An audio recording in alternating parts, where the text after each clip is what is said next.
آیا یہ مسئلہ اسرائیل اور امریکہ کے درمیان تھا یا اسرائیل اور فلسطین کے درمیان تھا؟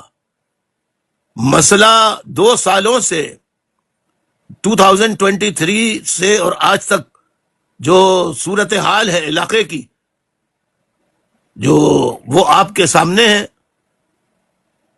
کیا دردناک مناظر ہوتے ہیں، وہ سارے آپ کے سامنے ہیں۔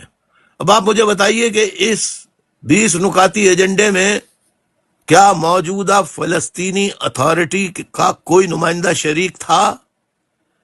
کیا فلسطینی اتھارٹی کے صدر محمود عباس، موجودہ صدر فلسطین اتھارٹی کے محمود عباس، کیا وہ یا ان کے نمائندگان شریک تھے؟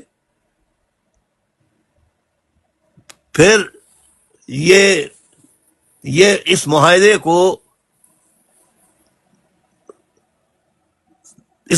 کو کیا نام دیا جائے گا؟ اس معاہدے کو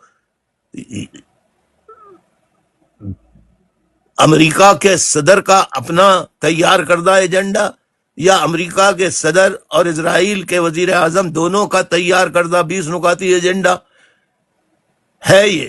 اس میں فلسطین کا کون سا نمائندہ موجود ہے؟ اور اگر نہیں ہے تو کیوں نہیں ہے؟ میں آپ سب سننے والوں سے ایک سوال کرتا ہوں،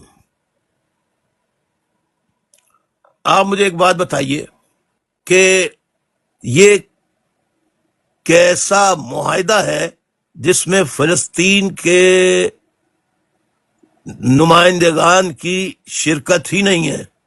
وہاں فلسطین کی اتھارٹی جو ہے اس کے صدر محمود عباس تو موجود ہیں، ان کی کابینہ موجود ہے، تو پھر یہ یک طرفہ معاہدہ یہ 2 افراد نے مل کے کیسے معاہدہ کر لیا اس مسئلے کو؟ اچھا یہ بتائیے، میں نے یہ جو نکات اٹھائے ہیں، کیا اب تک آپ نے جتنے تجزیے، تبصرے، بحث و مباحثے سنے، آپ نے اس میں جس انداز سے میں بیان کر رہا ہوں، میں آپ کے سامنے اس مقدمے کو پیش کر رہا ہوں، اس طرح کسی اور نے پیش کیا ہے؟